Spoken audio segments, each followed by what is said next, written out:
Each table host is going to give you a summary of what has happened.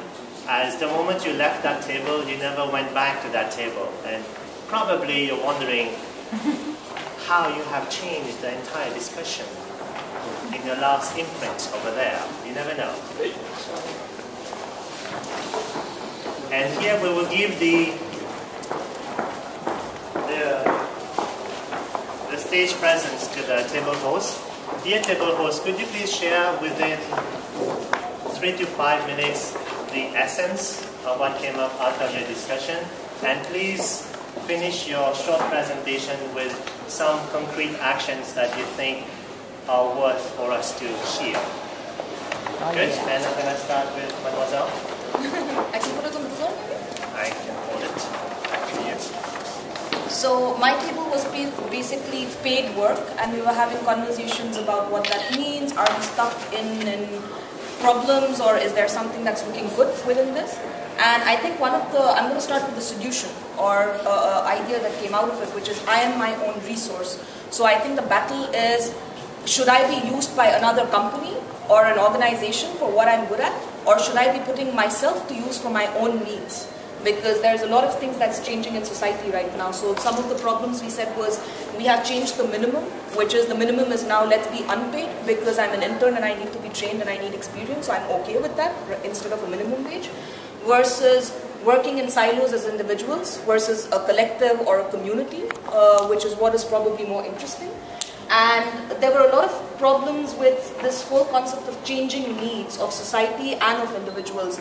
And there is a gap between the two. So the gap is between, at a society level, there is change in the traditional system, which is being a doctor was extremely lucrative at some point. But today I don't want to be a doctor. Not everybody wants to do that. So you're trying to go in between stratas. But at the same time, you're also trying to work with this motivation of, are you trying to satisfy yourself? Or are you trying to sustain yourself monetarily? And that's a big problem as well. So two solutions that kind of stood out for this was, A, let's create a dialogue between the traditional systems and the alternative systems that's kind of springing up, and say, we as outsiders or as hybrids, how do we become insiders and create an impact in this traditional system? That's one. And the other thing was maybe start something like a network economy and make that super big, which is, let's actually start bartering our own skills. So let's use each other as resources. So I might be good at marketing and you might be good at programming, and we can work together to create something for ourselves and put that into the market and create new wealth with that. So these, I think, would be the two solutions that also kind of stand out. Beautiful.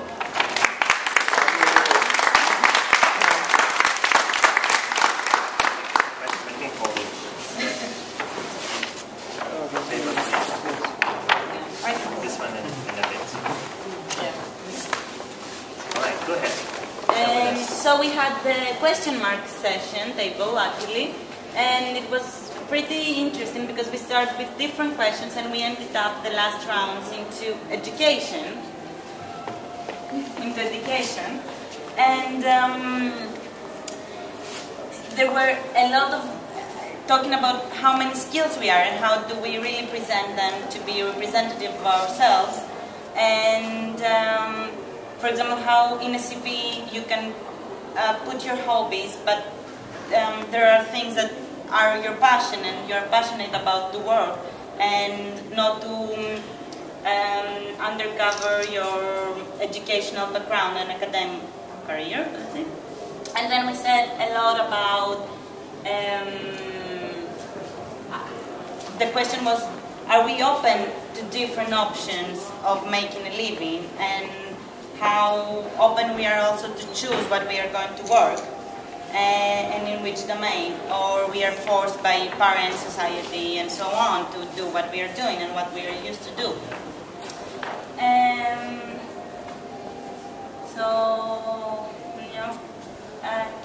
And then there is this question, a gap actually between the initial idea and the ending up action and the work. And sorry if I missed something important.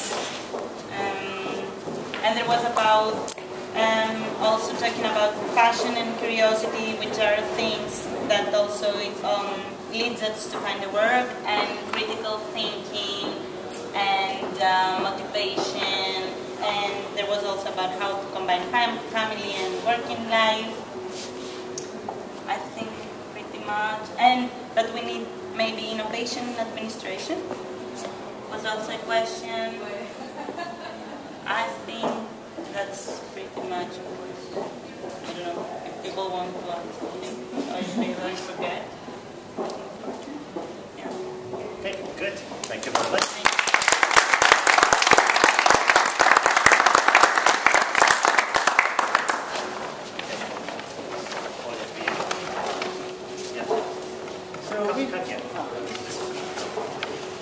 So we were talking about recruitment, and it broke down in sort of several sub-discussions.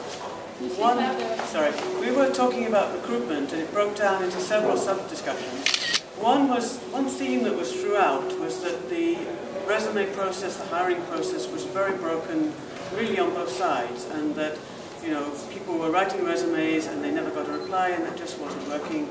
People were being told they didn't have any experience because they just graduated, so they couldn't get a job to get experience. And these, I think, are problems that we all know just from reading newspapers. And the flip side of that is, part of the reason is there just aren't enough jobs. So we discussed that a little bit, and that led into some really interesting discussions on, well, how do you do, in some sense, your own recruitment? How do you start to find other people to work with? How do you start to do entrepreneurship? And these things are very hard. So, one of the things we can try to think about is how do we make them easier? But one thing that came up a few times that was a very good point was the problem is how do you find out what other people need? I mean, that's really the problem you're trying to solve. If you can make yourself useful to other people, then you are now hired. So, these were the sort of themes we went around. I don't know that we really came up with any solutions. The things that struck me as the sort of person who was there all the time was that, there's a need to somehow make it either to teach or make it easier for people to get together, and things like the Edgeryder conference, but repeated for very large numbers of people, were what helped, just to bring people together and make them aware of what the opportunities were, and also to break down this hiring thing of, somebody gets 100 resumes, chooses 3 to interview, and then chooses one person, which, if you've been on either side of that, is actually just an incredibly broken way to do it. And it doesn't actually work very well, even when you're trying to find a person. It works much better when you know them, which is why people fall back onto personal networks. But then you have to have the connections. And I think one question that we didn't have a good answer to, even though we tried to discuss it a few times, is, what about the people who don't go to university? What sort of support do they need? Because, they need they probably need help coaching on how to write a resume, how to even get into this process. And that's another set of problems that we just don't know how to address.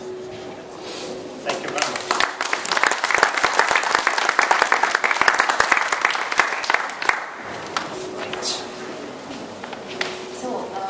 Speak now. So our table, the main topic was social innovation. We started to talk about obstacles, and to be honest, most of the discussion was focused on about obstacles, because we started to say that institutions are not able to manage the change because are disconnected from each others. And also we were talking about time and how catch more time to develop stuff when we love, because social innovation, in general, innovation is more linked with stuff we love, so we believe in, we trust. Because time is not enough, we have to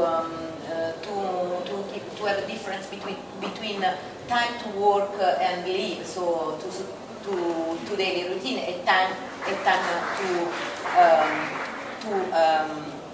to find our way, our personal way, our personal or project. So interconnectivity between people and between ideas, it's a very important point that we discuss about, and above all about social network too. And so go out the box. So go and tell people in what they need, but in a participatory way. And one good point was also be entrepreneurship of ourselves, but be entrepreneurship also in a company, whether you live. And in particular, Tudor gave us a very good contribution when he said manage people inside the company to take initiative, not only to be individual, to have an individual project. And there are three ways: autonomy, possibility to be part of a project bigger than you, and of course improve your personal skill, your professional skill. What else? A lot of stuff. Okay, of course the open government, it's another keywords. So open public architecture, open public policy, and open environmental policy. So open means shared. So open means also find new methodology to learn and improve our future way. So a lot of stuff.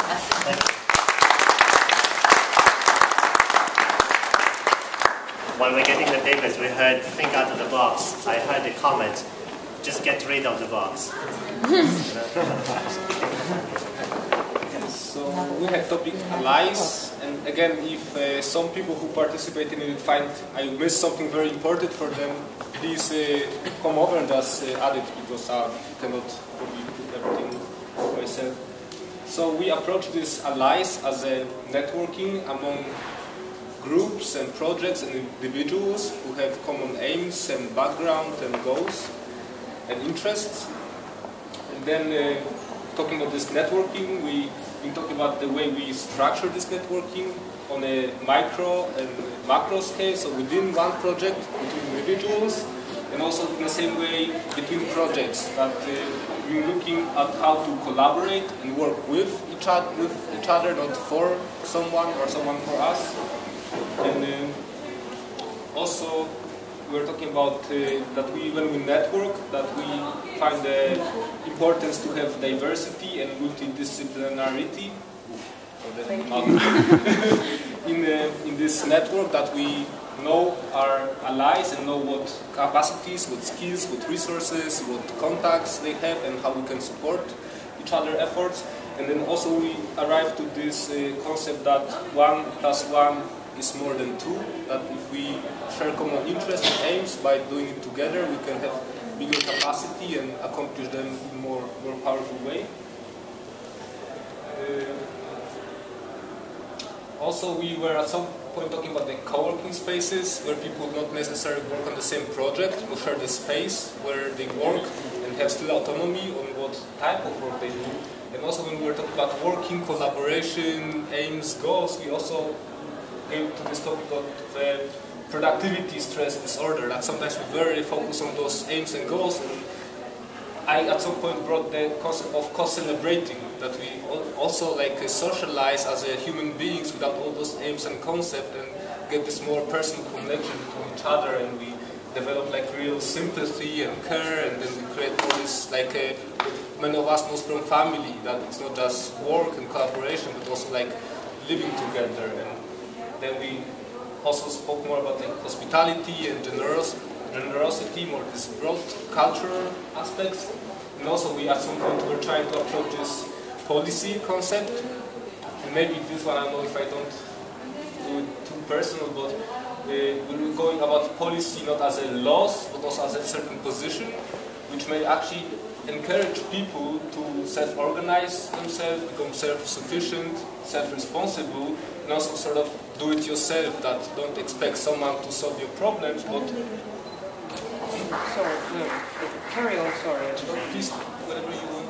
I just suddenly thought, if you do this DIY policy, then second move going to be just get rid of the government. Well, we can govern ourselves. that could be a good point to I discuss. would like it, and I do it pretty much myself, but when we're talking about the civic involvement, that there are programs if someone sees a hole in the street, it's not complain, oh, what a bad city, what a bad country, they have holes. Hey, if you want to fix it, you may take initiative, maybe take a photo, make an issue request to become more take initiative in solving problems. And what I really like that at some point we're talking more about culture and like concept like pay it forward. When we do networking, we don't have to do like business between us, just support each other and don't expect something back. But at some point it will come back if we have this culture of generosity and support. And then the whole conversation started more going towards the culture of attributing if someone contributes to the commons and so on, that we mentioned the people. So it became less about policy and more about culture at some point, what kind of culture we practice. Okay, thank you.